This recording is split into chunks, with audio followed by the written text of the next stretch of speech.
গত ক্লাসটি আমাদের যা ছিল তার মধ্যে আমি এটা যে আমাদের অন্তরীকরণ সমীকরণ পেয়েছিলাম এটা, এবং এটাকে আমরা সমাধান করেছিলাম। এর সমাধানটাই পেয়েছিলাম হচ্ছে ফাইনালি এটা।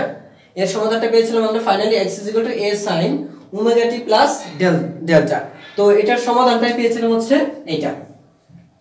এবং ওই সমাধানটা দেখে আরেকটা ফর্মুলা আরেকটা পেয়েছিলাম, বেগের মান বের করেছিলাম, v সমান বের করেছিলাম omega into a square minus root over square minus x square. এটাও আমরা করিয়েছি। অর্থাৎ এই যে এখানে তিনটা সমীকরণ লিখা আছে, এই তিনটা সমীকরণই আমি ওইদিন তোমাদের দেখিয়েছি যে কোথায় থেকে এই সমীকরণগুলো আসছে। আচ্ছা, তো এখন আজকে তোমাদের যে ক্লাসটা করব, আজকে আমি তোমাদের এখান থেকে প্রত্যেকটা রাশি সম্পর্কে তোমরা অনেকে হয়তো রাশি সম্পর্কে অবগত না বা জানো, অনেকেই জানো, কিন্তু রাশিগুলো কোথায় থেকে কিভাবে আসছে সেগুলো আজকে দেখিয়ে দেব তোমাদের। তো সেইগুলো আজকে করব। তো এখনো যারা জয়েন করতে পারো নাই, এখন ক্লাসটা শুরু করতে যাই। তো তোমরা অনেকেই জানো যে আমরা এই সমীকরণগুলি প্রত্যেকটা প্রতিপাদন করেছি গত ক্লাসে। তো আজকে আমরা এইখান থেকে ভিন্ন ভিন্ন অংশগুলি বের করব। যেমন বেগ, তোমরা জানো যে v সমান এটা আমরা পেয়েছিলাম, তাই না? তো v সমান এটা পেয়েছিলাম। তো v সমান এখান থেকে যে পাই আরেকটা একটু ইকুয়েশন দেখি যে বেগের মান, এখানে যে তরঙ্গের বেগ বা তরঙ্গের কণার বেগ, দেখো তরঙ্গের যে বেগ আছে সেই তরঙ্গের বেগটা আমরা আবার বের করি। তো তরঙ্গের একটা বেগ তো আমরা এখানে পেয়েছি, আরেকটা বের করি বা কণার বেগ, সেটা হচ্ছে এই v। তাহলে আমরা জানি হচ্ছে v মানে কি, আমরা জানি হচ্ছে v মানে হচ্ছে dx/dt। আমরা যদি করি dx/dt, যদি x এর সাপেক্ষে সরণ যেহেতু x, আমরা জানি এখানে সরণ যদি x হয়, বা আমরা ধরেছিলাম এটাও ধরতে পারো, আবার তোমরা যদি সরল দোলক ধরো, একটা যে সরল দোলক এখানে একটা আছে, একটা সরল দোলক আছে, সেই সরল দোলকটা তোমরা যদি ধরো এটা সাম্য অবস্থান থেকে এটা x এরকম ভাবে উঠলো, ঠিক আছে? এরকম ভাবে যদি এটা ওঠে, এরকম ভাবে যদি এটা ওঠে, তার মানে এই যে এখান থেকে সর্বোচ্চ যে সরণটা সেটা একটা হতে পারে, সেটা হচ্ছে তোমাদের a, মানে এখান থেকে সর্বোচ্চ যে সরণটা ঘটে সেটা হচ্ছে a ধরতে পারে। আর এইখান থেকে যদি যে কোনো এক দিকের অংশটা যে কোনো একটা সময় এই যে এতটুকু অংশ সেটা আমি ধরতে পারি x, মানে এইটুকু অংশ আমি x ধরতে পারি, ঠিক আছে? বা এটাও আমি x ধরতে পারি। x একটা সময় এইটাই তো x এর পরিমাণটা ধীরে ধীরে বাড়তে বাড়তে একদম সর্বোচ্চ পরিমাণ যখন হয় সেটাকে বলি আমরা বিস্তার। তো যাই হোক, তো আমরা জাস্ট এইটুকু অংশ একটু মনে রাখবো যে x টা হচ্ছে আমার যে কোনো সময়ের জন্য একটা সরণ নিচ্ছি, আর a হচ্ছে আমাদের সর্বোচ্চ সরণ, যেখানে গেলে যেখানে তোমার বেগ সর্বনিম্ন হয়ে যাবে, বেগের মানটা একদম শূন্য হয়ে যাবে, সেটা হচ্ছে আমাদের সর্বোচ্চ সরণ বা যেটাকে আমরা বিস্তার বলবো। তো যাই হোক, এই ক্ষেত্রে আমরা যদি আসি একটু দেখো যে আমরা এখানে x টা ধরেছি, সরণটা কি ধরেছি x, বা এখানে আমরা ধরতে পারি কোন একটা সময় x টা এখানে ধরতে পারি এতটুকু এতটুকু এতটুকু, মানে যেখানে ইচ্ছা আমরা সেখানে ধরতে পারি। আমি টোটালটা একদম এই যে এই পর্যন্ত যদি ধরি, আমি দেখো এই যে এই পর্যন্ত, আমি চাইলে এই পর্যন্ত টোটালটা ধরতে পারি, বা আমি এদিক দিয়ে ধরছি, এই দেখে এই টোটাল এই যে এই থেকে এই যে টোটালটা এটা হচ্ছে আমার x, আমি এটা ধরতে পারি, টোটালটা হচ্ছে আমার x সরণ। আচ্ছা, যদি টোটাল সরণটা x হয়, তাহলে আবার যে তরঙ্গের যে বেগটা হবে সেটা dx/dt, আমি ধরে নিতে পারি বেগ হচ্ছে dx/dt। বাট আমরা এখানে আরেকটা শর্ত দিয়ে দিচ্ছি, এই যে ল্যামডা, এখানে আমরা দুইটা একটু ইকুয়েশনটা একটু আগে দেখে নিই যে সরণটা একটু পরিবর্তন হয়, সরণ একটু পরিবর্তন হয়। যে এখানে তোমরা দেখতে পাচ্ছ যে x হচ্ছে a sin। আর একটা বিষয়, আমরা কিন্তু আজকে এইটার দিয়ে এইগুলো বের করার পরে সাথে সাথে আমরা ম্যাথের সমাধান করব। আমরা একটা বা দুইটা ম্যাথ করব, সবাই একটু চেষ্টা করবে আমার সাথে সাথে উত্তর দেওয়ার জন্য। আমরা এখন শুধুমাত্র রাশিগুলো বের করব। এই রাশিগুলো বের করার পরে আমি তোমাদেরকে ম্যাথ দেব এই রাশিগুলোর উপর। ইনশাআল্লাহ খুবই সহজ ম্যাথগুলি এবং খুবই ইজি। তরঙ্গ চ্যাপ্টারের মধ্যে বা পর্যাবৃত্ত গতির মধ্যে এই মানে সরণ থেকে বিভিন্ন যে রাশিমালাগুলো বের করা, এটা খুবই সহজ, সো সবাই পারবে। তো দেখো যেটা বলছিলাম যে এখান থেকে আমরা যেটা a sin, আমি এখান থেকে শুরু করছি যে a sin omega t plus delta, এইখানে যেটা এইটুকু অংশ কিন্তু দশা, এইটুকু অংশ হচ্ছে দশা, তো যেখানে থিটা মানে হচ্ছে তোমার ওমেগা t প্লাস হচ্ছে ডেল্টা, ওমেগা t প্লাস হচ্ছে ডেল্টা হচ্ছে এই টোটালটা হচ্ছে কি আমার দশা। তো দশা যদি হয়, এখন এই দশা এটা হচ্ছে আমাদের এই যে এই অংশটা, এটাকে বলি আমরা ধ্রুবকও বলতে পারি। যে ক্যালকুলাস ফরম্যাট থেকে যখন আমরা এটা সমাধান করেছিলাম, এই সমীকরণটা যখন সমাধান করি, তখন আমাদের যে ক্যালকুলাস সমাকলিত একটা ধ্রুবক ছিল, সেই ধ্রুবকটাকে আমরা ধরেছিলাম ডেল্টা। আসলে ডেল্টাটা হচ্ছে একটা আদি দশা বোঝায়, যে তরঙ্গ হচ্ছে একটা আদি দশা, সেই তরঙ্গের আদি দশা বোঝাতে আমরা এই ডেল্টাটা ইউজ করি। এখন যদি তরঙ্গের আদি দশাটা 0 হয়ে যায়, তরঙ্গের আদি দশা যদি 0 হয়, আবার বলছি যদি তরঙ্গের আদি দশা 0 হয়ে যায়, তাহলে এই সমীকরণটা আমরা পাচ্ছি হচ্ছে a sin omega t।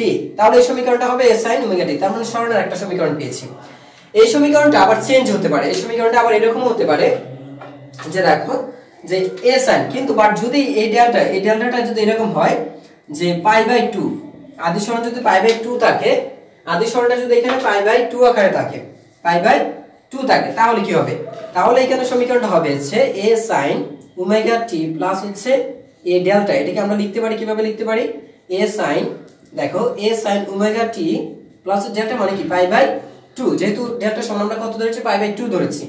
So তোমরা এখান থেকে যেটা পাচ্ছ সেটা হচ্ছে a cos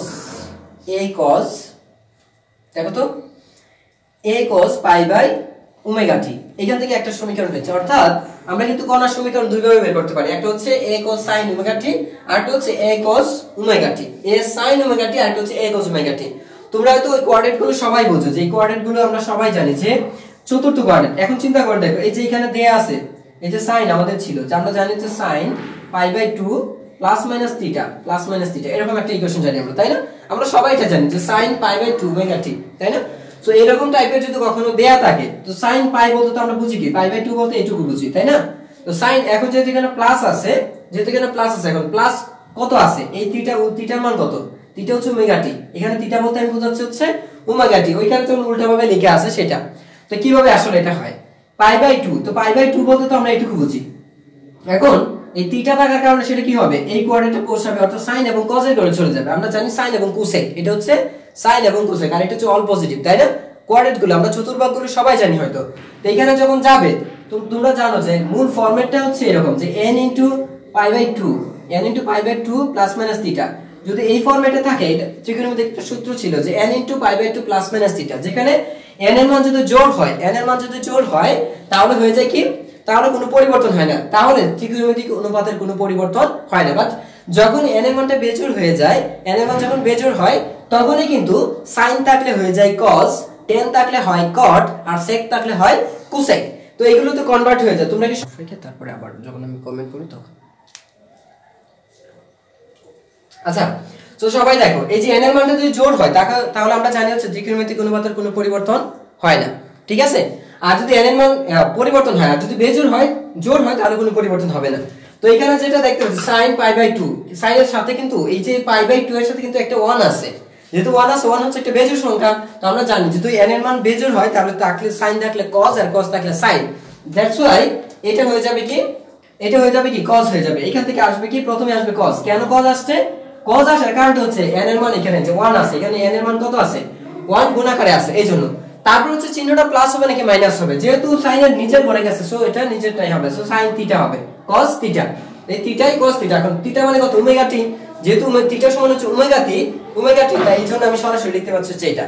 তো আমরা সরণ যে কর্ণের যে সরণটা আছে বা কর্ণের সরণের কিন্তু দুইটা সূত্র পাচ্ছি, একটা হচ্ছে a sin ওমেগা t আর একটা হচ্ছে a cos ওমেগা t, ঠিক আছে?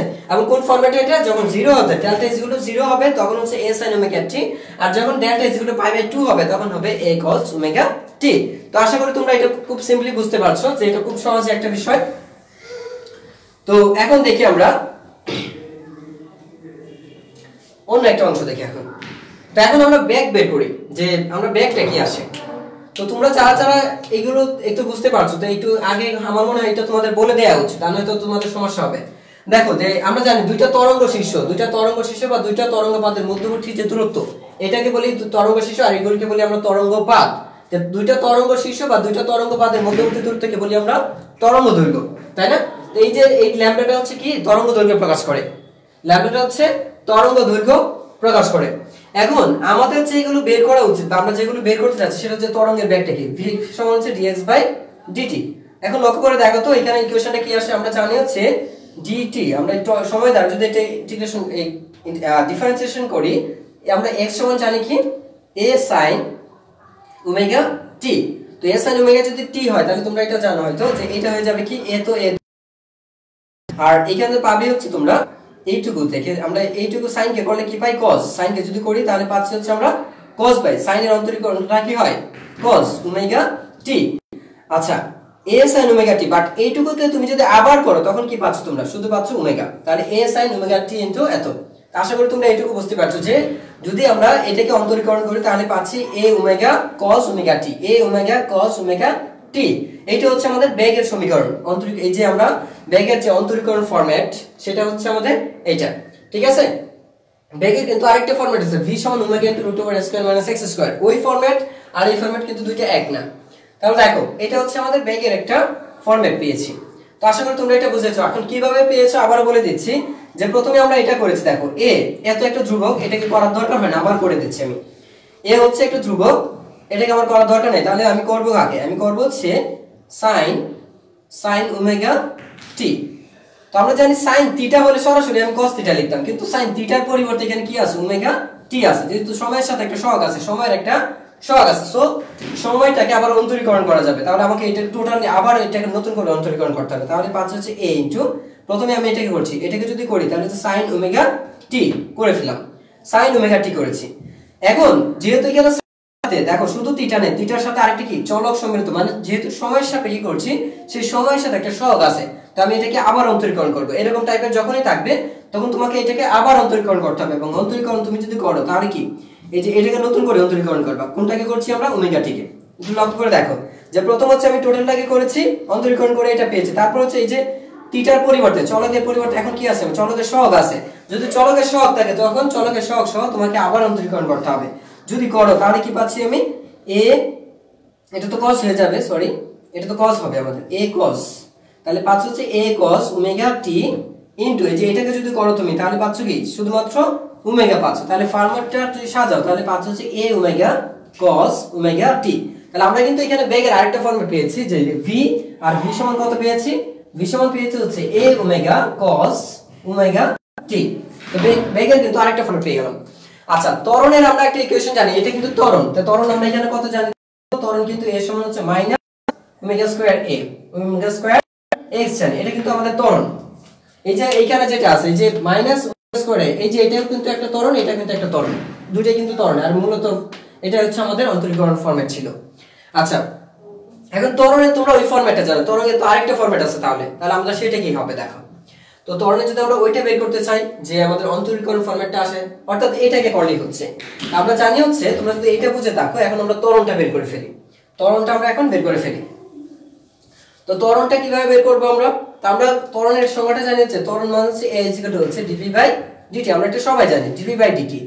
তো dv/dt এর মানে হচ্ছে ddt of ddt যেটা হবে সেটা হচ্ছে তোমার ddt of x, মানে হচ্ছে তোমাকে আবার এটা করতে হবে, মানে হচ্ছে আমি যদি প্রথমবার অন্তরীকরণ করি, সরণকে যদি প্রথম অন্তরীকরণ করা হয় তাহলে পাওয়া যায় বেগ, বেগের দ্বিতীয় অন্তরীকরণ হচ্ছে ত্বরণ, বেগের দ্বিতীয় মানে সরণের দ্বিতীয় অন্তরীকরণ হচ্ছে ত্বরণ। প্রথম অন্তরীকরণ বেগ আর দ্বিতীয় অন্তরীকরণ হচ্ছে ত্বরণ। তাহলে এখান থেকে এটা পাচ্ছি।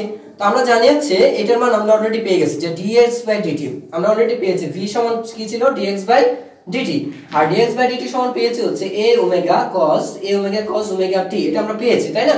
সো আমরা এই dx/dt এর পরিবর্তে এখন কি বসাবো, a omega cos omega t এটা বসাবো। তো একটু দেখো, এটা হচ্ছে আমাদের ধ্রুবক, এইটুকু অংশের কোনো অন্তরীকরণ হবে না, তো এটা অন্তরীকরণ করতে হবে না। তাহলে a ওমেগা এটা আগে লিখে ফেললাম। তাহলে আমার চলক কোনটা এখানে, তো চলক কিন্তু আমার চলক হচ্ছে আমার এখানে cos ওমেগা t হচ্ছে আমার এখানে চলক সহ, এই যে চলকটা এর সাথে যুক্ত আছে, এটাকে করতে হবে। এখন আমি যদি এটাকে অন্তরীকরণ করি, দেখো তো কি পাচ্ছি আমরা, আগের মতো করে চিন্তা করো, কিন্তু একটা বিষয় মনে রাখবা যে সাইনকে অন্তরীকরণ করলে cos পাওয়া যাবে, আর cos কে যদি করো তাহলে পাচ্ছ মাইনাস সাইন হয়ে যাবে, মাইনাস সাইন। অর্থাৎ এটাকে যদি করি আমরা তাহলে প্রথমেই পাচ্ছি আমরা এখান থেকে মাইনাস সাইন ওমেগা টি। একটু ভালো করে দেখো যে এটাকে তুমি যদি প্রথম অন্তরীকরণ করো তাহলে পাচ্ছ মাইনাস সাইন ওমেগা টি। এখন তুমি তো করেছো সাইন থিটাকে করেছো, কিন্তু থিটা তো শুধুমাত্র থিটা না, থিটার সাথে একটা সহগ আছে, সেটা কি ওমেগা। এজন্য তোমাকে কি আবার এইটুকু অংশ করতে হবে, অতিরিক্ত অংশটাকে আবার অন্তরীকরণটা করতে হবে। তো এখন তুমি যদি কোনটাকে করছো, এই ডিটি আবার করতে হবে কি ওমেগা টি। আমি কি ভেঙে দেখাচ্ছি, যদিও এটা এভাবে করা উচিত না, তোমরা সরাসরি করে নেবা যে এটাকে একবার করবা তারপর এইটুকু আবার করতে হবে। সো আমি এটা টোটালটাকে একবার করেছি, টোটালটাকে করার পরে যে তোমার অতিরিক্ত অংশ আছে থিটা না থেকে থিটার সহগ আছে একটা, বা টি এর একটা সহগ, চলকের সহগ থাকলে, যখনই চলকের সহগ থাকবে তখনই তোমাকে এই কাজটা করতে হবে, ঠিক আছে? অতিরিক্ত ভাবে আরেকবার গুণ করতে হবে বা অন্তরীকরণ করতে হবে। তো এখান থেকে যেটা পাচ্ছি মাইনাস a ওমেগা সাইন আমরা পাচ্ছি হচ্ছে ওমেগা টি ইনটু, এটাকে যদি করো তাহলে কি পাচ্ছি ওমেগা। তাহলে ফাইনাল যে ইকুয়েশনটা পাচ্ছি সেটা হচ্ছে minus a omega square sine omega t. তো এই হচ্ছে আমাদের ত্বরণটা। তাহলে আমরা এখান থেকে দুইটা ইকুয়েশন পেয়ে গেলাম। তো তোমরা হয়তো বুঝতে গেছো যে ত্বরণের যে আমরা ইকুয়েশনটা পেয়েছি, যে ত্বরণের ইকুয়েশনটা কি আসে। তাহলে দেখো তো, এই যে এটা সমান কি পেয়েছি আমরা ফাইনালি, এটা সমান পেয়েছি হচ্ছে minus a omega square sine omega t, তাহলে আমরা কিন্তু ত্বরণের আরেক সংজ্ঞা পেয়ে গেলাম, ত্বরণের আমরা আরেকটা সমীকরণ পেয়েছি, তাই না? তো ত্বরণের যে ফাইনাল যে ইকুয়েশনটা পেয়েছি সেটা কি পেয়েছি আমরা অনেকগুলো ইকুয়েশন পেয়েছি। তাহলে v সমান আমরা তো পেয়েছি, ত্বরণ সমান আমরা পেয়েছি হচ্ছে ত্বরণ এর সমান হচ্ছে dv বাই dx, আর এটা সমান হচ্ছে minus a omega square sine omega t. এটা হচ্ছে আমাদের নতুন একটা মানে ত্বরণটা পেয়েছি পুনরায়। এখন ত্বরণ কিন্তু এটাও, তাহলে এই যে এটাও কিন্তু ত্বরণ, এটাও ত্বরণ, এটাও ত্বরণ, এই যে সবগুলো কিন্তু ত্বরণ, এটাও একটা ত্বরণ।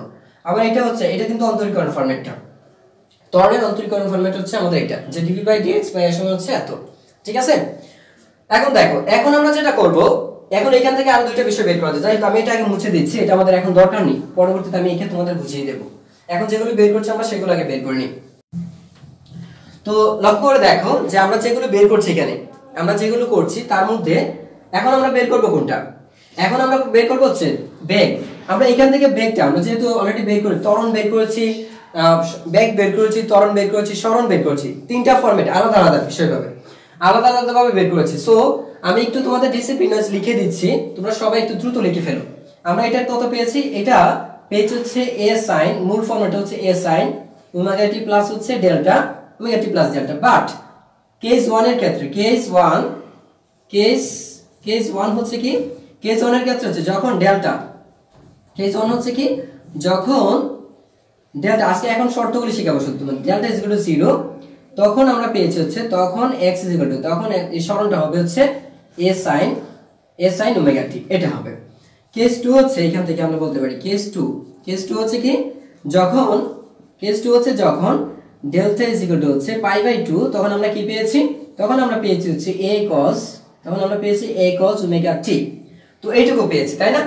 এখন ত্বরণের ক্ষেত্রে কি পেয়েছি? ত্বরণে আমরা অনেকগুলো ফরম্যাট পেয়েছি। তো ত্বরণের যে ফরম্যাটগুলো পেয়েছি সেগুলোর মধ্যে একটা হচ্ছে তোমার এই a সমান, আমরা দেখো কতগুলো লেখা যায়, a ইজ ইকুয়াল টু হচ্ছে dv by dx dv by dt।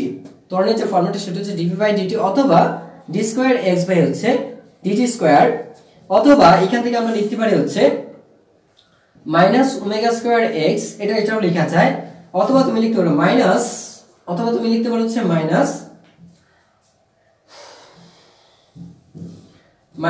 a omega square sin omega t।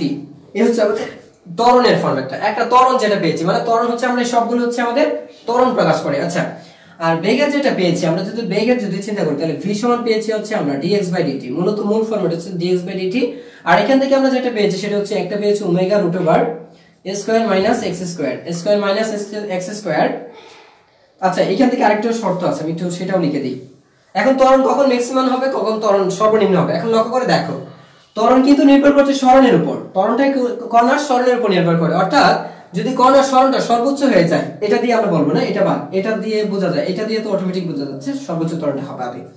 But এইখান থেকে যে ত্বরণটা, এই সূত্র থেকে, আমি এই সূত্র থেকে ত্বরণটা যদি বুঝবো, আমি যদি বুঝতে চাই যে যদি আমি যেহেতু জানি যে সাইন হচ্ছে, সাইনের যে সর্বোচ্চ মানটা সেটা কোথায় থেকে করে, আমরা জানি যে সাইনের যে সর্বোচ্চ মান সেটা হচ্ছে +1, সাইনের সর্বোচ্চ মান হচ্ছে +1 আর সাইনের সর্বনিম্ন মান হচ্ছে -1। তাহলে সাইনের যেহেতু সর্বোচ্চ মানটা +1, সাইনের সর্বোচ্চ, আবার বলে দিচ্ছি যে আমরা যে সাইন ওয়েভটা জানি, সাইনের কিন্তু ওয়েভটা কিন্তু এরকম, তাই না? তো সাইনের সর্বোচ্চ মান কিন্তু +1 এই জায়গাটার মধ্যে, আর সাইনের -1 হচ্ছে কোথায়? এখানে। আর এই পয়েন্টের মধ্যে সাইন 0 0, এই পয়েন্টের মধ্যে কি আছে? সাইন 0 0 পয়েন্ট আছে। আচ্ছা, তো দেখো 0 সাইন শুরু হয় কোথা থেকে? 0, তারপর যাচ্ছে কোথায়? 1, তারপর আবার 0 -1 0 1, তারপর 0, এরকম ভাবে সাইনটা মানে এরকম ভাবে সে দশা পরিবর্তন করতে থাকে বারবার। সে যখন দশা পরিবর্তন করে, দশা পরিবর্তনের সাথে সাথে তার মানের পরিবর্তন হতে থাকে, তাই না? তো আমরা যেটা এখন দেখবো সেটা হচ্ছে সাইনের মান কখন সর্বোচ্চ হবে। এই যে সমীকরণটা আছে, এই যে ত্বরণটা, আমরা একটা ত্বরণকে জানি যে মাইনাস ওমেগা স্কয়ার x, আর এই ক্ষেত্রে বোঝাচ্ছে যে একটা ত্বরণ যখন সর্বোচ্চ, দেখো সরণটা যে এই যে এটা হচ্ছে আমার x, আমি যদি এই থেকে এই পর্যন্ত x ধরি, হ্যাঁ, তাহলে আমরা দেখা যাচ্ছে যখন x টা হচ্ছে এখানে, x যখন 0, দেখো একদম সাম্য অবস্থায়, যখন সাম্য অবস্থায় এখানে সাম্য অবস্থায় থাকবে তখন উপরের দিকে কত আছে? x 0 আছে। সাম্য অবস্থায় কণার সরণ কত? 0। আবার বলছি কণার সরণ, তরঙ্গের সরণ না, কিন্তু কণার সরণ, তরঙ্গের সরণ না। তো কণার সরণটা হচ্ছে কি উপর দিকে, আর তরঙ্গের সরণ হচ্ছে কি হবে? সাম্য অবস্থার দিকে, যেদিকে সাম্য বলতে হচ্ছে, সাম্য অবস্থার দিকে বলবো না, সাম্য অবস্থার সমান্তরালে, অর্থাৎ এই দিকে। তরঙ্গের সরণ হচ্ছে আমার এই যে হাত যেদিকে সেদিকে, আর কণার সরণ হচ্ছে কি আমার হাতের এখন বর্তমান অবস্থা। এই হচ্ছে আমার এই অবস্থা, যে আমার এই হাতটা নির্দেশ করে কণার সরণ, আর এই হাতটা ডান হাতটা নির্দেশ করছে এখানে তরঙ্গের সরণ। তো এটা হচ্ছে আমার কণার সরণটা, দেখো কণার সরণ কোন দিকে আছে? উপর দিকে। এখন চিন্তা করো এই পয়েন্ট, এই যে পয়েন্টগুলো দেখতে পাচ্ছ, এই যে পয়েন্ট, এই পয়েন্টে কিন্তু কণার সরণ হচ্ছে 0। কণার সরণ 0। তো কণার সরণ যদি 0 হয়ে যায় তাহলে এইখান থেকে বলতে পারো ত্বরণ হয়ে যাবে কত? 0। তার মানে হচ্ছে এই পয়েন্ট এই সাম্য অবস্থার যে বিন্দুটা আছে, সাম্য অবস্থায় ত্বরণ 0। সাম্য অবস্থায় কি হবে? ত্বরণটা 0 হয়ে যাবে। কেন 0 হয়ে যাবে দেখো কি হয়, কেন 0টা হচ্ছে। তো তার এটা হচ্ছে মিনিমাম ত্বরণ, তাহলে এটা হচ্ছে আমাদের কি মিনিমাম ত্বরণ। ত্বরণ সর্বনিম্ন ত্বরণ কত? 0। আর এটাকে আমরা বলি কি এ মিনিমাম, এটাকে বলি আমরা এ মিনিমাম। আর এ মিনিমাম হবে কত? এ মিনিমাম হচ্ছে 0। কখন 0 হবে? যখন x 0 হবে, কণার সরণ যখন 0 হয়ে যাবে। এখন সর্বোচ্চ কখন হবে? তাহলে একটা বিষয় চিন্তা করো, একটা তরঙ্গ সর্বোচ্চ পরিমাণ কত উঠতে পারে? একটা কণাটা সর্বোচ্চ পরিমাণ এই পর্যন্ত উঠতে পারে, কণাটা সর্বোচ্চ এই পরিমাণ, অথবা কণাটা সর্বোচ্চ এই পরিমাণ নামতে পারে। এদিকে উঠলে এইটুকু আর এদিকে নামলে এইটুকু, তাই না? যে কণার যতটুকু বিস্তার, সর্বোচ্চ যতটুকু সরণ ঘটে সেটা হচ্ছে তার বিস্তার। যদি কণার সরণ বিস্তারের সমান হয়, কণার সরণ যদি বিস্তারের সমান হয়ে যায়, তখন ত্বরণটা হয়ে যাবে কি সর্বোচ্চ। এটা হচ্ছে সর্বোচ্চ ত্বরণ, এটা হচ্ছে আমাদের সর্বোচ্চ। তাহলে ম্যাক্সিমাম হচ্ছে ত্বরণ, ম্যাক্সিমাম ত্বরণ হচ্ছে আমাদের কত? -ω²a। তাহলে এটা মনে রাখবা যে ত্বরণ ম্যাক্সিমাম এ ম্যাক্সিমাম কি এ ম্যাক্সিমাম হচ্ছে ω²a। কখন? যখন x a হবে, এটা মাথায় রাখবা। যখন সরণ হয়ে যাবে কি কণার সরণ বিস্তারের সমান হয়ে যাবে, কণার সরণ যখন বিস্তারের সমান হবে। আর বিস্তারটা কি? বিস্তার হচ্ছে কণার সর্বোচ্চ সরণ, বিস্তারটা হচ্ছে কণার সর্বোচ্চ সরণ। আর এ মিনিমাম কখন পাবো? এ মিনিমাম পাবো হচ্ছে আমরা 0। এ মিনিমাম পাবো 0 কখন পাবো? যখন কণার সরণ হয়ে যাবে 0। আশা করি তোমরা এটা বুঝতে পারছো। অনেক সূত্র পাবো, কন্ডিশনগুলো ভালো করে দেখে রাখো যে এটা হচ্ছে সর্বোচ্চ সরণ, সর্বোচ্চ ত্বরণ। আর তোর ম্যাক্সিমাম ত্বরণটা পাবো তখনই যখন দেখা যাবে কণার সরণটা সর্বোচ্চ হবে, আর মিনিমাম ত্বরণ তখনই পাবো যখন কণার সরণটা হয়ে যাবে সর্বনিম্ন। আচ্ছা, এখন এইগুলো যদি তোমরা বুঝে রাখো তাহলে আমরা এখন দেখবো হচ্ছে বেগটা দেখি আমরা। আচ্ছা, আরেকটা বিষয় বাকি রয়ে গেছে, এই সূত্র অনুসারে ত্বরণটা কি হবে লক্ষ্য করে দেখো। যেহেতু এখানে আমরা ত্বরণটা পাচ্ছি হচ্ছে -a, লক্ষ্য করে দেখো আমরা কিন্তু ত্বরণটা দুই ভাবে বের করতে পারছি। ত্বরণের শর্ত কিন্তু এখানে দুইটা অ্যাপ্লাই করা যায়, যেহেতু a ω² sin ωt এটা আমরা পেয়েছি। এই যে দেখো -a ω² sin ωt। এখন এইটুকু কিন্তু আমার দশা, এইটুকু হচ্ছে আমার দশা কোনটা? যে থিটা হচ্ছে আমার দশা বা সরণ, কৌণিক সরণ। কৌণিক সরণ যদি সর্বোচ্চ হয়, কৌণিক সরণ হচ্ছে sin ωt। তো লক্ষ্য করে দেখো sin সর্বোচ্চ মান, সাইনের সর্বোচ্চ মান কিন্তু তখনই হবে যখন এই থিটার মান 90 ডিগ্রি হবে। এই থিটা এটা কিন্তু না, সরি থিটা কিন্তু এটা না, থিটা হচ্ছে এখানে ωt, থিটা হচ্ছে এখানে ωt।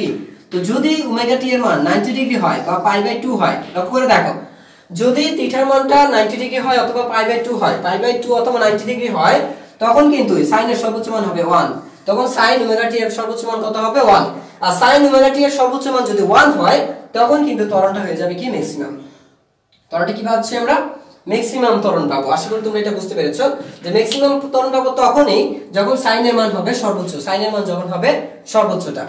আচ্ছা, তারপরে যদি এখন দেখি যে 0 ডিগ্রি, তো কখন? আমরা জানি হচ্ছে সাইন থিটার মান যদি 0 ডিগ্রি হয়, থিটা যদি 0 ডিগ্রি হয়ে যায়, তাহলে দেখা যাবে কি, বা কৌণিক সরণ যদি 0 ডিগ্রি হয়, কৌণিক সরণ যদি 0 ডিগ্রি হয়, তার মানে সাইনের মান কত হয়ে যাবে?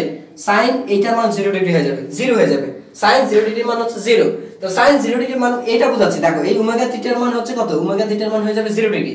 ওমেগা থিটা যদি 0 ডিগ্রি হয়ে যায় বা ওমেগা টি এর মান যদি 0 ডিগ্রি হয়ে যায়, তখন সাইন 0 ডিগ্রির মান 0 হয়ে যাবে। আর সাইন 0 ডিগ্রির মান 0 হয়ে গেলে ত্বরণ হয়ে যাবে কত? মিনিমাম। তো ত্বরণটা হয়ে যাবে কত? মিনিমাম। সো আশা করি তোমরা এটা বুঝে ফেলছো। সো এটাও লিখে ফেলো। আমরা ত্বরণটা ম্যাক্সিমাম ত্বরণ দুইটা ক্ষেত্রে প্রযোজ্য পাচ্ছি। একটা হচ্ছে কি, তো একটা পাচ্ছি আমরা যে a সমান পাচ্ছি মাইনাস কত? ω²a, ω²a। এটা কখন পেয়েছি? এটা পেয়েছি যখন sin এই যে এই সূত্র থেকে, ওই সূত্রটা থেকে কিন্তু যখন আমরা ত্বরণটা কি ছিল -a ω² sin ωt, এই সূত্র থেকে যখন আমরা দেখি sin ωt এর মান যখন কত? 1 সর্বোচ্চ। sin ωt এর মান যখন, অর্থাৎ ωt সমান কত? মানে হচ্ছে দশা, যখন দশাটা হচ্ছে কত? এই দশা যখন 90 ডিগ্রি থাকবে, দশা 90 ডিগ্রি বা π/2 হলে, দশাটা তো একটা অ্যাঙ্গেল, সেই অ্যাঙ্গেলটা যদি π/2, দশা হচ্ছে একটা সরণ আমরা বলতে পারি, যে সেটা হচ্ছে 90 ডিগ্রি বা π/2 হলে। আচ্ছা, সর্বোচ্চ হবে, এটা কিন্তু ম্যাক্সিমাম। এটা হচ্ছে আমাদের এ ম্যাক্সিমাম, ঠিক আছে? এ হচ্ছে ম্যাক্সিমাম। এখন এ মিনিমাম কখন পাচ্ছি? এ মিনিমাম পাওয়ার শর্ত হচ্ছে মাইনাস এটা 0 হয়ে যাবে, এটা 0 কখন? যখন সাইন ওমেগা টি এর মান 0 হয়ে যাচ্ছে। এখন কখন 0 হবে এটা?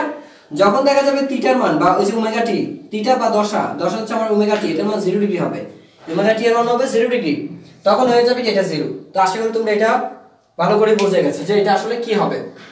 তো আমরা কিন্তু অনেকগুলো কন্ডিশন বোঝাচ্ছি আজকে শুধু কন্ডিশনের উপর দিয়ে ক্লাসটা যাবে। তো সবাই কন্ডিশনগুলো শিখে ফেলো, পরবর্তীতে আমরা ম্যাথও সলভ করে ফেলবো। তো দেখো আমি এটা মুছে দিচ্ছি।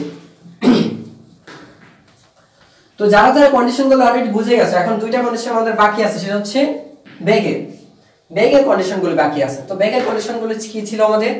তো আমরা যেহেতু বেগ জানি, আমরা বেগ সমান কি জানি, v জানি হচ্ছে dx/dt, এটা হচ্ছে আমার অন্তরীকরণ ফরম্যাট। আর এটা সমান আমরা কি পেয়েছি, এটা সমান আমরা পেয়েছি হচ্ছে a cos, আমরা পেয়েছি a cos omega t, a omega sorry এখানে আমরা আরেকটা অংশ আসবে, a omega cos omega t, আমরা এটা পেয়েছিলাম তাই না, a cos ওমেগা t, এটা ছিল আমাদের বেগ তাই না। যদি এটা বেগ হয়ে থাকে, এখন লক্ষ্য করে দেখো এটা কিন্তু আমরা এটাও পেয়েছিলাম যে এটা পেয়েছিলাম কি omega over a square minus x square. এখন একটু লক্ষ্য করে দেখো দুইটা কিন্তু একই কাজ করে, দুইটাই বেগ। এটা হচ্ছে আমাদের অন্তরীকরণ ফরম্যাট, এটা কিন্তু আমার সাধারণ ফরম্যাট, এটা হচ্ছে জেনারেল ফর্ম, এটা হচ্ছে অন্তরীকরণ ফরম্যাট। সো এখন এইখান থেকে যদি আমি বের করতে চাই, তো আমার কেস এইখান থেকে এইটা অথবা এইটা থেকে আমি সর্বোচ্চ, যে আমার এখানে এইখান থেকে একটা বলতে পারি যে বেগ কখন সর্বোচ্চ হবে কখন সর্বনিম্ন হবে। তাহলে ম্যাক্সিমাম ভেলোসিটি কত, v ম্যাক্সিমাম এটা হবে তোমার, দেখো এইখানে হবে a ওমেগা cos যদি এটা 90 ডিগ্রি হয়, দেখো যদি cos 0 ডিগ্রি হয়, সরি যদি এটা cos 0 ডিগ্রি হয়ে যায়, cos 0 ডিগ্রি হয়, তো cos 0 ডিগ্রি হওয়া মানে কি, যে থিটা যেটা আছে, থিটা সমান কি আছে ওমেগা t, এর মানে হচ্ছে এটা 0 ডিগ্রি। কৌণিক সরণের মান যদি 0 ডিগ্রি হয়ে যায়, কৌণিক সরণ যদি 0 ডিগ্রি হয়, তখন কিন্তু তুমি পাচ্ছ এখানে a ওমেগা, ভেলোসিটি পাচ্ছ কত, a ওমেগা পেয়ে যাচ্ছ। এটা হচ্ছে তোমার সর্বোচ্চ ভেলোসিটি, সর্বোচ্চ বেগ। আচ্ছা এখন এই সূত্র থেকে আরেকটা বিষয় বলা যায় যে v মিনিমাম কখন হবে, v মিনিমাম, তো v মিনিমাম হবে তোমার a ওমেগা cos 90 ডিগ্রি। একটু ভালো করে লক্ষ্য করে দেখো, a 90 মানে কি, মানে হচ্ছে কৌণিক সরণ ওমেগা t, মানে হচ্ছে কৌণিক সরণ ওমেগা t হচ্ছে কত 90 ডিগ্রি অথবা π/2, 90 ডিগ্রি অথবা কি হবে π/2 হয়ে যায়। 90 ডিগ্রি অথবা π/2 হয়ে গেলে আমার এটার মান কত আসবে, একটু ভালো করে লক্ষ্য করে, a ওমেগা ইনটু হচ্ছে 0 সমান হচ্ছে 0 হয়ে যায়। তো আশা করি তোমরা ম্যাক্সিমাম ভেলোসিটি কোথায় হবে, মিনিমাম ভেলোসিটি কোথায় হবে সেটা পেয়ে গেছো। এখন এইটাকে সিদ্ধ করে কিনা দেখো তো সেম হয় কিনা। আমাদের এটা যেহেতু সেম, তাহলে আমার এটা সমান এটা হওয়ার কথা, এখন আমরা দেখি সেটা হয় কিনা, ঠিক আছে। তো দেখে ফেলি এটা, তো এটাই আমরা করি। এখন করব কার সাপেক্ষে, এটা সাপেক্ষে।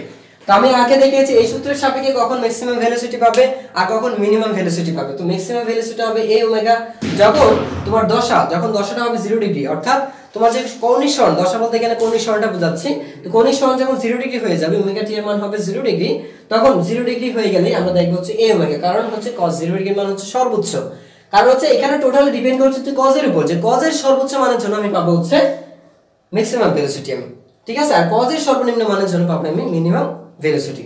তো যাই হোক এটা গেল, এখন আমরা একটু ওইটা করে ফেলি।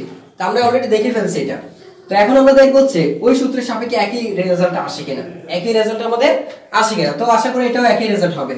তো এখনো দেখি v ম্যাক্সিমামটা কি আছে, v ম্যাক্সিমাম কত, ওমেগা দেখো omega a square minus x square, এর মানেটা কি, মানে হচ্ছে আমি যদি তরঙ্গটা চিন্তা করি, একটা তরঙ্গ ধরি আমি, একটা বিষয় লক্ষ্য করে দেখো যে আমার ভেলোসিটি কোথায় ম্যাক্সিমাম পাবে। একটা বিষয় চিন্তা করো তো, যখন কণাটা এখান থেকে এখানে নিচে নেমে আসবে, কণাটা যখন এখান থেকে একদম এখানে নিচে নেমে আসছে, সেটা চিন্তা করো, যখন এই 0 দেখো যখন হচ্ছে এইখানে কিন্তু এই প্রত্যেকটা বিন্দুতে x অক্ষের প্রত্যেকটা বিন্দুতে x এর মান 0, x কিন্তু কণার সরণ, আবার বলে দিচ্ছি, তোমরা যদি তরঙ্গের সরণ ধরো তাহলে কিন্তু উত্তরটা ভুল হয়ে যাবে, কারণ তরঙ্গের সরণটা আমার এইভাবে ধরতে হবে, তরঙ্গের সরণ হচ্ছে এইভাবে, তরঙ্গের সরণটা হবে, কিন্তু কণার সরণটা আমার এইভাবে আছে, কণার সরণ হচ্ছে আমার উপরে মানে অভিলম্ব বরাবর, কণার সরণ হচ্ছে অভিলম্ব বরাবর, আর তরঙ্গের সরণ হচ্ছে অনুভূমিক বরাবর। তো আমাদের এই বিষয়টা মাথায় রাখতে হবে। আমি বের করছি তরঙ্গের না, কণার বেগ বের করছি। তাহলে আমি কণার বেগটা যদি বের করতে চাই, এখন লক্ষ্য করে দেখো যে এই অবস্থানে যখন আসবে কণাটা, তখন কিন্তু সাম্যাবস্থায় সকল বিন্দুতে x 0। আবার বলে দিচ্ছি যে সাম্যাবস্থায় সকল বিন্দুতে x কত 0 হবে, কারণ কণার সরণটা হবে কি আপস এন্ড ডাউন করতে থাকবে। যদি এরকম ভাবে উপর অথবা নিচে যায়, সাম্যাবস্থা থেকে উপরে অথবা সাম্যাবস্থা থেকে নিচে যায়, তখনই কণার সরণটা ঘটবে। আবার বলে দিচ্ছি যে এই যে সাম্যাবস্থাটা দেখতে পাচ্ছ, এই যে রেখাটা, এটা হচ্ছে সাম্যাবস্থা, এর উপরে গেলেও কণার সরণ ঘটবে, এর নিচে গেলেও কণার সরণ ঘটবে, কিন্তু এই রেখার মধ্যে প্রত্যেকটা বিন্দুতে এই রেখাটা কি অসংখ্য বিন্দু সমন্বয়ে গঠিত, অসংখ্য বিন্দু সমন্বয়ে গঠিত, আর এই রেখার মধ্যে প্রত্যেকটা বিন্দুতেই কণার সরণ হচ্ছে 0। তার মানে এইখানে ধরো এইখানে এইখানে এইখানে এইখানে এইখানে এইখানে যত যাই ধরো না কেন, তুমি এখানেই ধরো না কেন, প্রত্যেকটা বিন্দুতে কণার সরণটা হচ্ছে শূন্য। যদি কণার সরণ শূন্য হয়ে যায়, তার মানে আমি এখানে কি বসাতে পারি একটু ভালো করে লক্ষ্য করে দেখো, ওমেগা রুট ওভার এ জিরো স্কয়ার জিরো হয়ে যাচ্ছে। যদি কণার সরণ শূন্য হয়ে 0 হয়ে যায়, তার মানে আমি পাচ্ছি হচ্ছে omega root over a square. Omega root over square মানে কি ওমেগা এ, আর এ ওমেগা মানেই তো ওমেগা এ মানেই তো এ ওমেগা। That's final. সো আমরা কিন্তু এখানে যে সর্বোচ্চ ভেলোসিটি কিসের জন্য হবে আমরা সেটা পেয়ে যাচ্ছি।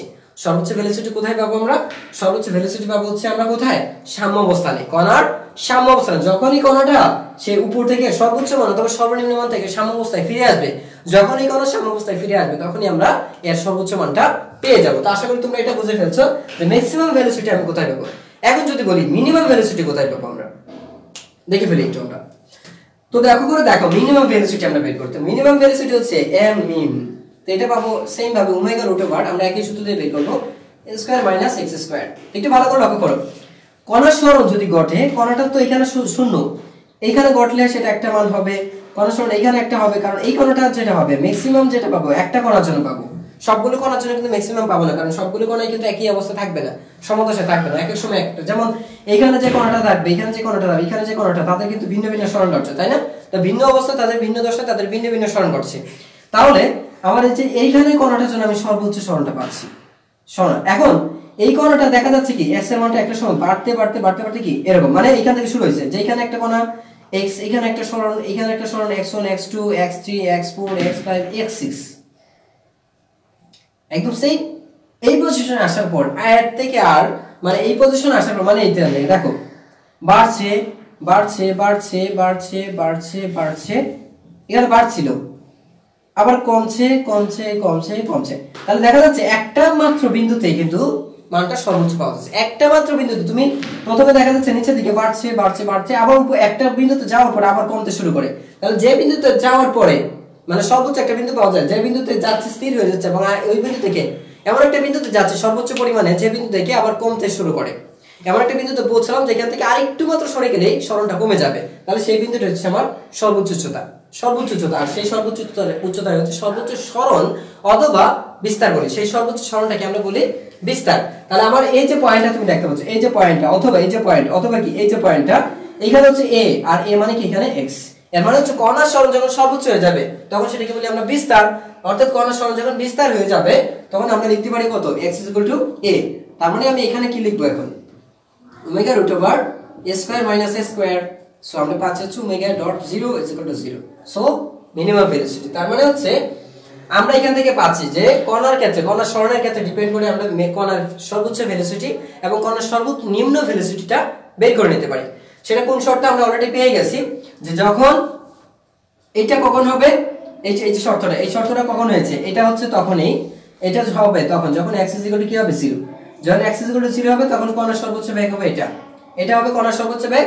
আর যখন x = কি হবে a, x = 0 হলে কণার সর্বনিম্ন বেগ হবে এটা।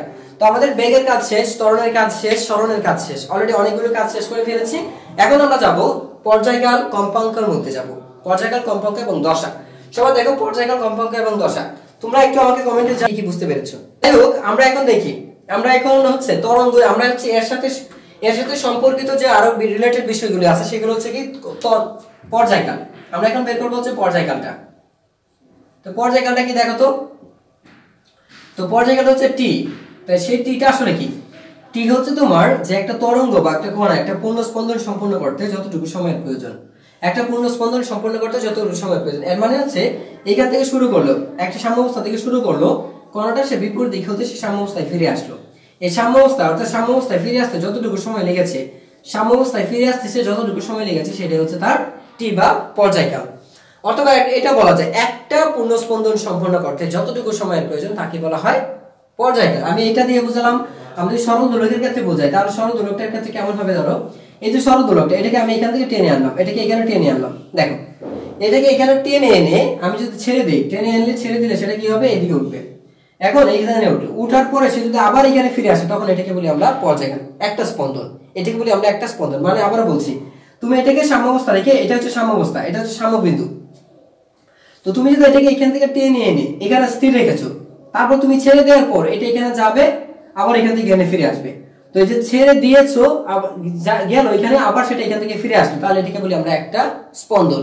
গেল আবার আসলো, এটা হচ্ছে একটা স্পন্দন হয়।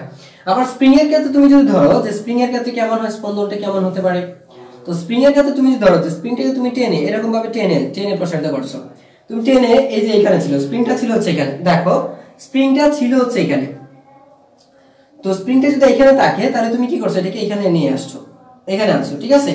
তো এখান থেকে টেনে এনে তুমি স্প্রিংটাকে ছেড়ে দিয়েছো এখানে, স্প্রিংটাকে উঠলো এখানে, তারপর আবার এখানে ডাউন হয়ে গেল, এখানে আবার উঠলো আবার এখানে, তো একবার এখান থেকে এখানে তারপর এখানে আসতে যতটুকু সময় প্রয়োজন সেটা হচ্ছে স্প্রিং এর ক্ষেত্রে পর্যায়কাল।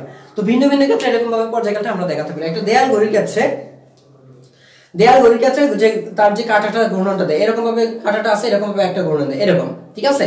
তো যখন এইভাবে থেকে এরকম বা এরকম থেকে এরকম আসে বা এরকম থেকে, ধরো সাম্যাবস্থা এটা, তো সাম্যাবস্থা থেকে আমি যদি ধরি যে সাম্যাবস্থা হচ্ছে এটা, এখান থেকে দেয়াল ঘড়ির কাঁটাটা এখান থেকে টেনে আমি এখান থেকে ছেড়ে দিলাম, টেনে ছেড়ে দেওয়ার পরে সেটা কি করবে, এখান থেকে ধীরে ধীরে এখানে যাবে, এখান থেকে আবার এখানে ফিরে আসলো, তো এই যে এখান থেকে এখানে তারপর আবার এখানে, টোটাল যে সময়টা এটাকে বলি পর্যায়কাল। আর এইটাকে স্পন্দন দিয়েছে মাত্র একটা, তাহলে একটা স্পন্দনের জন্য যতটুকু সময়ের প্রয়োজন তাই হচ্ছে আমার পর্যায়কাল। আচ্ছা, এই পর্যায়কালকে আমরা সাধারণত প্রকাশ করি হচ্ছে ওমেগা 2π/ওমেগা। পর্যায়কালটা হচ্ছে আমার 2π/ওমেগা। কিন্তু আমরা হচ্ছে 9 10 এ শিখে আসছিলাম, একটা ফরম্যাট ছিল আমাদের 9 10 এ, যে ওমেগা সমান কত ছিল, ওমেগা স্কয়ার সমান কিন্তু আমরা জানি হচ্ছে k/m, তাই না? আমরা এরকম জানি ওমেগা স্কয়ার সমান হচ্ছে k/m, এই একটা ফরম্যাট জানি। এখন চিন্তা করে দেখো, ওমেগা সমান যদি k/m অর্থাৎ কৌণিক বেগের একটা সূত্র হচ্ছে এটা, কৌণিক বেগের একটা সূত্র হচ্ছে এটা, যেখানে k হচ্ছে একটা বল ধ্রুবক বা স্প্রিং ধ্রুবক, এটা স্প্রিং এর ক্ষেত্রে আমরা প্রয়োগ করি একটা স্প্রিং ধ্রুবক, k হচ্ছে এখানে একটা স্প্রিং ধ্রুবক, তাহলে পর্যায়কালটা যদি বের করি আমরা বিভিন্ন ক্ষেত্রে, তাহলে সেই পর্যায়কালটা হবে হচ্ছে আমার t ওমেগা স্কয়ার, যেহেতু আমরা জানি হচ্ছে। তাহলে দেখো তো এখানে কি পাচ্ছ, তাহলে সুতরাং ওমেগা সমান কত হবে, ওমেগা সমান হবে √k/m পাচ্ছি।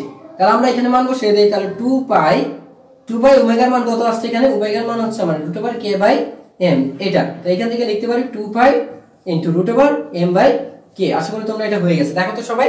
তো এটা হচ্ছে আমাদের এখানে পর্যায়কালটা, তো এটা হচ্ছে আমাদের পর্যায়কাল। তো আশা করি তোমরা এই পর্যায়কালটা বুঝে পেয়েছো, যে পর্যায়কালটা আমরা কি পেয়েছি, আমরা লিখে রাখি এখানে, তো t হচ্ছে পর্যায়কাল, আর পর্যায়কাল হচ্ছে t 2π/ওমেগা, অথবা আমরা লিখব হচ্ছে 2π √m/k, যেখানে কি হচ্ছে একটা স্প্রিং ধ্রুবক বা স্প্রিং বল ধ্রুবক, ঠিক আছে। এখন আমরা এখান থেকে সরাসরি বের করতে পারি কম্পাঙ্কটা, সরাসরি কম্পাঙ্ক বের করতে পারি, কারণ কি আমরা জানি একটা পূর্ণ স্পন্দন মানে 1 সেকেন্ডে যতগুলি পূর্ণ স্পন্দন দেবে, সেটা চিন্তা করো। আমি একটু বিষয়টা দেখাচ্ছি, এই ধরো হচ্ছে এই, তো এরকম যদি হয় যে 1 সেকেন্ড, এই টোটালটার জন্য 1 সেকেন্ড সময় লাগছে, 1 সেকেন্ড, যে এইখান থেকে এই পর্যন্ত যদি 1 সেকেন্ড সময় লাগে, এই স্পন্দনগুলিতে যত সময় লাগে, যদি 1 সেকেন্ড সময় লাগে, সেটাকে বলবো আমরা কম্পাঙ্ক। তার মানে হচ্ছে 1 সেকেন্ডে যতগুলি পূর্ণ স্পন্দন সম্পন্ন করে, কতগুলি দেখো তো, এই হচ্ছে একটা পূর্ণ স্পন্দন, এই হচ্ছে একটা পূর্ণ স্পন্দন, এখান থেকে আরেকটা পূর্ণ স্পন্দন, এখান থেকে এই যে এতটুকু, তাহলে 1 সেকেন্ডে যতগুলি পূর্ণ স্পন্দন সম্পূর্ণ করে তাকে বলি আমরা পর্যায়কাল, কম্পাঙ্ক বলা হয়। 1 সেকেন্ডে যতগুলি পূর্ণ স্পন্দন সম্পূর্ণ করে তাকে বলবো আমরা কি বলবো, আমরা কম্পাঙ্ক বলবো। এর মানে হচ্ছে যে একটা স্প্রিং এর ক্ষেত্রে চিন্তা করে দেখো, যে একটা স্প্রিং 1 সেকেন্ডে কতগুলি বিট দিচ্ছে, তোমার হার্টবিটকে চিন্তা করো, 1 সেকেন্ডে কতগুলি স্পন্দন দিচ্ছে, তোমার হার্টবিট যদি 1 সেকেন্ডে 5টা স্পন্দন দেয়, তার মানে তোমার পর্যায়কাল কত, তোমার কম্পাঙ্ক হবে 5 হার্টজ। তোমার হার্টবিট যদি 1 সেকেন্ডে 5টা 10টা স্পন্দন দেয়, বিট দেয়, তার মানে তোমার পর্যায়কাল হবে কত, তোমার কম্পাঙ্ক হবে কত, 10 হার্টজ। তো এরকম ভাবে বিট সংখ্যাটাই হচ্ছে তোমার এখানে, যে কতগুলি বিট দিচ্ছে, এই বিটের সংখ্যাটাই হচ্ছে, কতগুলি বিট দিচ্ছে সেই বিটের সংখ্যাটাই হচ্ছে এখানে কম্পাঙ্ক। তো আশা করি তোমরা বুঝে গেছো। তাহলে আমরা এটা যদি বের করি, তাহলে পর্যায়কালটা বের করার আরেকটা অপশন আছে, আমরা জানি পর্যায়কাল হচ্ছে কম্পাঙ্কের বিপরীত রাশি, যেহেতু পর্যায়কাল কম্পাঙ্কের বিপরীত রাশি, তার মানে এটা লিখতে পারি আমরা, এখান থেকে আমরা লিখতে পারি কি দেখো, সো এইখান থেকে আমরা যেটা লিখতে পারছি সেটা হচ্ছে দেখো, মূলত এখান থেকে আরেকটা অংশ লেখা যায়, সেটা হচ্ছে 1/2π √m হচ্ছে k/m, এই হচ্ছে আমাদের কম্পাঙ্কের সমীকরণ। 1/2π √k/m, মানে এই সূত্রটা ঠিক উল্টো সূত্র, এটা ঠিক উল্টোটাই হচ্ছে কম্পাঙ্ক। তাহলে আমরা কম্পাঙ্কের আরেকটা সূত্র কিন্তু এখানে পেতে পারি, আরেকটা সূত্র, সেটা কি, যে কম্পাঙ্ক f কম্পাঙ্ককে f না শুধুমাত্র m দ্বারা প্রকাশ করা হয়, কম্পাঙ্ককে f না শুধুমাত্র n অথবা f, n অথবা f is equal to omega by 2 pi, omega by 2 pi is equal to হচ্ছে 1/t is equal to হচ্ছে এত, 1/t is equal to এত। তার মানে এইগুলো হচ্ছে কম্পাঙ্কের সূত্র। সবাই লিখে রাখো যে কম্পাঙ্কের আমরা কতগুলো সূত্র পাচ্ছি তার দেখো, যে f by n is equal to omega by 2 pi is equal to 1/2 1/t is equal to 1/2 pi is equal to এত, ঠিক আছে? এই হচ্ছে আমাদের কম্পাঙ্ক। আচ্ছা, এখন এখান থেকে আরেকটা বিষয় বসানো যায়। তোমরা কিন্তু জানো যে ওমেগা সমান কি জানো তোমরা? ওমেগা সমান কিন্তু জানো হচ্ছে আরেকটা লেখা যায়, সেটা হচ্ছে কি জানি আমরা, যে থিটা সমান আমরা একটা সমীকরণ জানি, থিটা সমান তো আমরা পেয়েছি অলরেডি ওমেগা টি, ঠিক আছে?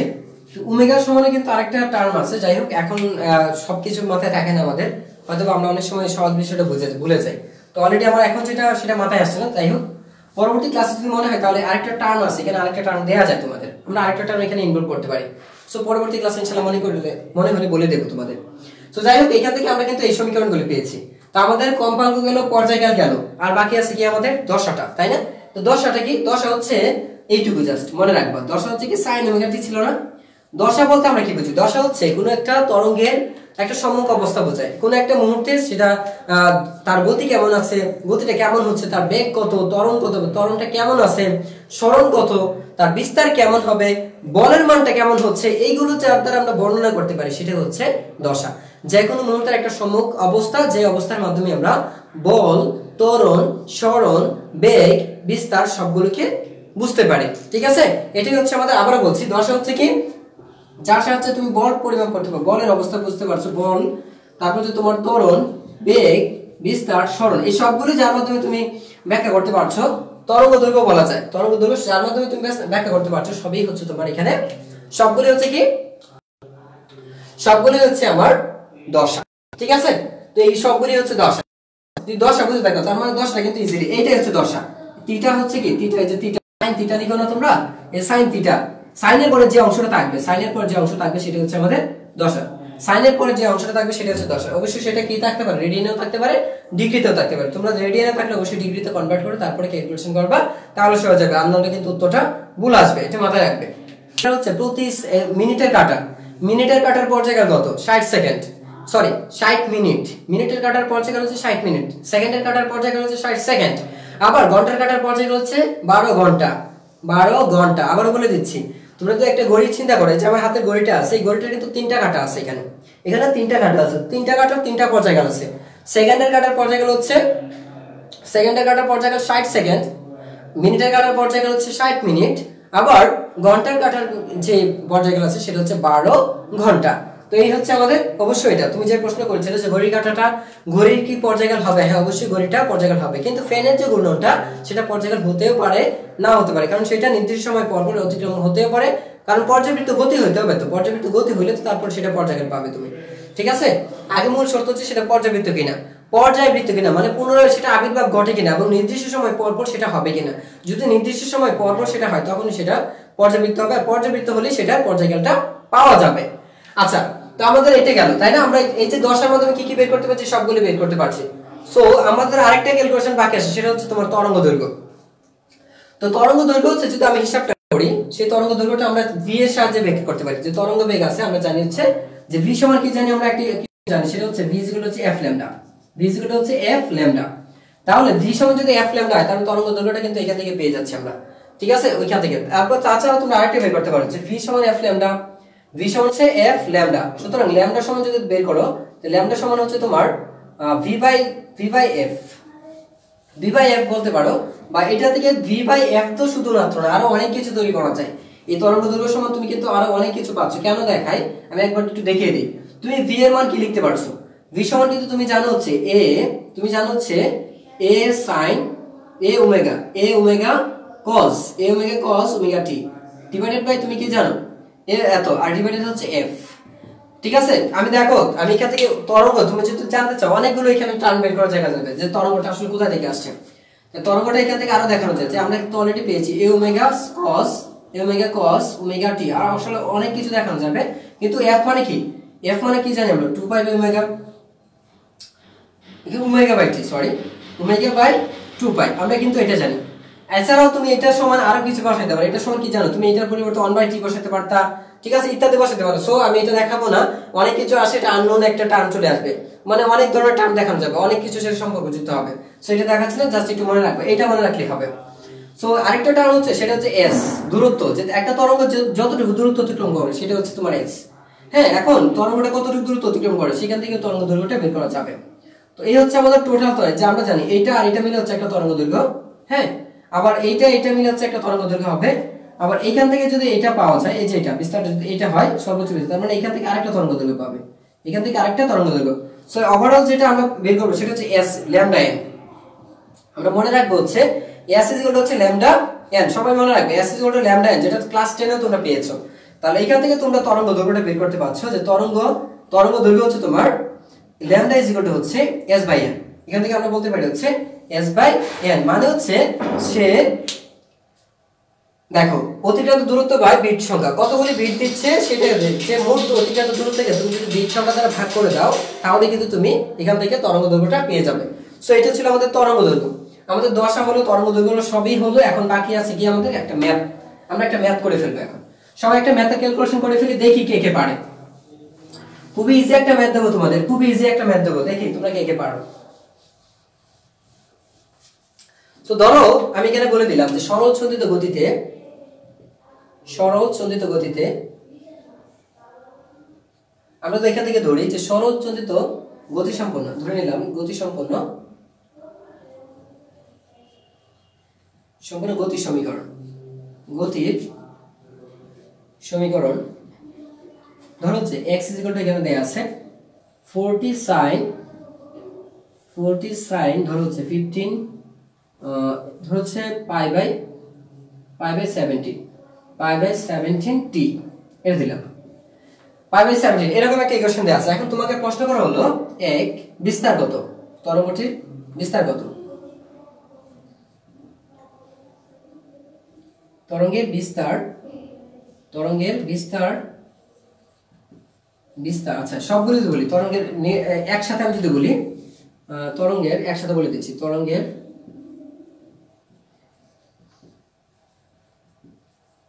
বিস্তার দশা টাইপের, আচ্ছা দশা এটা দশা টাইপের বের করতে পারবো না, বিস্তার বের করতে পারবো। তারপর হচ্ছে কৌণিক কম্পাঙ্ক, আবার একটা বলে দিচ্ছি, কৌণিক কম্পাঙ্ক কিন্তু কৌণিক বেগ, কৌণিক কম্পাঙ্ক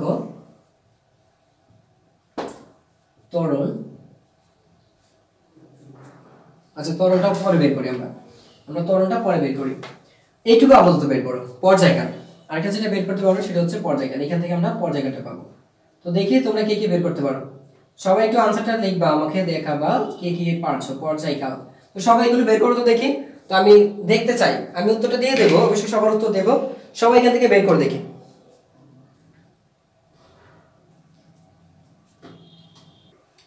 আচ্ছা এখন আমরা এখান থেকে বের করি। এখন দেখো বিস্তার, আমরা এটাকে আদর্শ একটা সমীকরণ চিন্তা করো।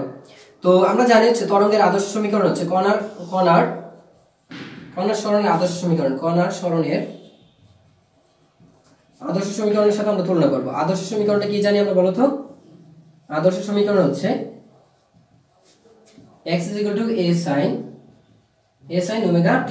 একটু ভালো করে লক্ষ্য করো, আর দেয়া আছে কি তোমাদের, তো দেওয়া আছে হচ্ছে আমাদের এখানে, খুব ইজিলি বোঝা যাবে, খুব ইজিলি দেখো দেয়া আছে কত, x হচ্ছে এখানে কত 40 sin কি দেয়া আছে, পাই বাই 17 t। তাহলে এখান থেকে দেখতেই পাচ্ছ যে এখানে হচ্ছে a সমান বিস্তার হচ্ছে a সমান 40 মিটারে যদি থাকে, বা ইউনিট, জাস্ট ইউনিট লিখে রাখবো, অথবা একক, কারণ আমরা জানি না কোন এককে দেয়া আছে এটা, ঠিক আছে। তারপর হচ্ছে এখানে কৌণিক কম্পাঙ্ক ওমেগা, কৌণিক কম্পাঙ্ক ওমেগা সমান দেয়া আছে হচ্ছে পাই বাই 17 এত রেডিয়ান বা কোনো একটা, জাস্ট একক লিখে রাখতে পারি আমরা, একক, কারণ আমরা এককটা লিখে দেই নাই, কোন এককে আছে সেটা বলে দেই নাই। তাহলে ওমেগা পেয়েছি, এটা পেয়েছি। এখন তোমাকে যদি বলা হয় যে পর্যায়কাল কত, কম্পাঙ্ক কত, আগে কম্পাঙ্ক বের করার আগে আমরা দুইটাই করতে পারি, যে কম্পাঙ্ক কত, যে আমরা জানি পর্যায়কালটা কত আগে বের করি, আমরা জানি 2 পাই বাই ওমেগা। তো যেহেতু 2 পাই তুমি এখানে পেয়েছো, 2 পাই এটা হচ্ছে আমার 2 পাই, আর ওইটা সমান কত পেয়েছি, ওইটা সমান পেয়েছি পাই বাই 17, মানে 17 ডিভাইডেড বাই হচ্ছে পাই, তাহলে পাই বাই পাই কাটা, আর এখানে পাচ্ছি হচ্ছে 34 একক, 34 কোন একক সেটা সেকেন্ড, মিনিট, অবশ্যই সেকেন্ড হতে পারে, মিনিট হতে পারে, ঘন্টায় হতে পারে, ইয়ার হতে পারে, বছরও হতে পারে, তাই না? যেমন 365 দিন পর পর পৃথিবী একবার কি করছে, আবর্তন করছে। পৃথিবীর ঘূর্ণন যেটা গতিটা সেটা আমরা জানি। তো এই ক্ষেত্রে অবশ্যই এইভাবে ধরতে পারি আমরা, জাস্ট এত একক।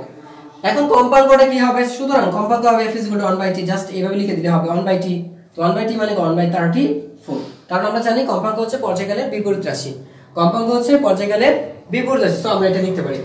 এখন আমার যে আরেকটা প্রশ্ন, এই চারটা প্রশ্ন, তো এই চারটা প্রশ্ন আমার শেখার শেষ নাই। এখন আমি যেটা বলবো যে দ্বিতীয় প্রশ্নটা, যে 20 সেকেন্ড পর তরঙ্গের 20 সেকেন্ড পর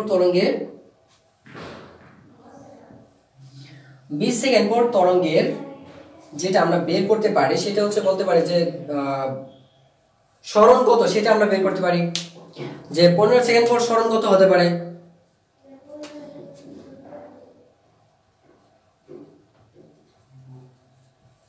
তরঙ্গের সরণ কত বা কণার সরণ কত, একই কথা। এইভাবে আমরা যেটা বলবে।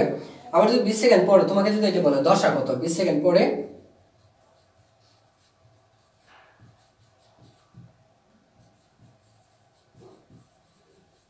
দশা কত, এই দুইটা প্রশ্ন যদি উত্তর চাই আমি, যে এইখানে আমি যেটা বলেছি এখানে যে একটা হচ্ছে কি 20 সেকেন্ড পর তরঙ্গের সরণ কত আর তরঙ্গের দশা কত, তাহলে খুব সিম্পল আনসার, খুবই সহজভাবে উত্তরটা দেওয়া যাবে। কণার সরণ, এখানে কণার সরণ বলতে পারি আমি, কি বলতে পারি যে কণার সরণ বা তরঙ্গের সরণ, কণার সরণ কত। তাহলে তোমরা কি সবাই বুঝতে পেরেছো কিনা আমি একটু দেখতে চাই আগে সবারটা। তো যারা যারা লিখেছো দেখো আমি সবগুলো উত্তর দিয়ে দিয়েছি, অলরেডি সবগুলো উত্তর দিয়ে দিয়েছি। তো তোমাদের এখন যে দুইটা প্রশ্ন করলাম যে 20 সেকেন্ড পর কণার সরণ কত, 20 সেকেন্ড পরে কণার সরণ কত, এটা খুব সিম্পল আনসার, একটা সহজ একটা আনসার। 20 সেকেন্ড পর কণার সরণ কত, সেটা খুবই সহজ একটা উত্তর। তাহলে দেখো কণার সরণ যেটা হবে 20 সেকেন্ড পরে, তাহলে আমরা লিখে ফেলি। আমরা জানি হচ্ছে এখানে যা দেয়া আছে সেটা 20 সেকেন্ড পর দশার তো কোনো পরিবর্তন হবে না, বিস্তারের কোনো পরিবর্তন নাই, সেম থাকবে সাইন, শুধুমাত্র এই যে ওমেগা বাই এটারও কোনো পরিবর্তন হচ্ছে না, পরিবর্তন হচ্ছে কত 20 সেকেন্ড, তার মানে এইটা জাস্ট এটা, তার মানে পাচ্ছে হচ্ছে 40 সাইন, এখান থেকে লিখতে পারো 20 পাই বাই হচ্ছে 17, 20 সেকেন্ড পর হচ্ছে এটা হবে, 20 সেকেন্ড পর কণার সরণ হচ্ছে এটা। এখন তোমাকে যদি বলে 20 সেকেন্ড পরে কণার দশা কত, 20 সেকেন্ড পর দশা, কিন্তু দশা বলতে আমরা থিটাকে বুঝি, দশা বলতে হচ্ছে থিটা, সাইনের পরবর্তী অংশ, সাইনের পরিবর্তী অংশ, আবার বলে দিচ্ছি, জানি হচ্ছে সাইন ওমেগা টি, তা সাইন যে অপারেটরটা আছে আমাদের ত্রিকোণমিতিক অপারেটর, তাই না? এটা তো আর কোনো নিজস্ব মান নেই, জাস্ট এটা helper, as a helper. So সাইনের পরবর্তী যে অংশটা সেটা হচ্ছে আমার দশা। তো সাইনের পরবর্তী অংশ যদি দশা হয়, তার মানে দশা হচ্ছে থিটা মানে কি ওমেগা টি, সাইনের পরবর্তী অংশটা কি, মানে আবার বলে দিচ্ছি, এই যে অংশটা দেখতে পাচ্ছি টোটাল অংশটা হচ্ছে দশা, এই টোটাল অংশটা কি দশা বলে। তাহলে টোটাল অংশ যদি দশা হয় তাহলে আমরা পাচ্ছি এখানে দশা পাচ্ছি হচ্ছে 20 পাই বাই কত 17, এটাই হচ্ছে আমার দশা।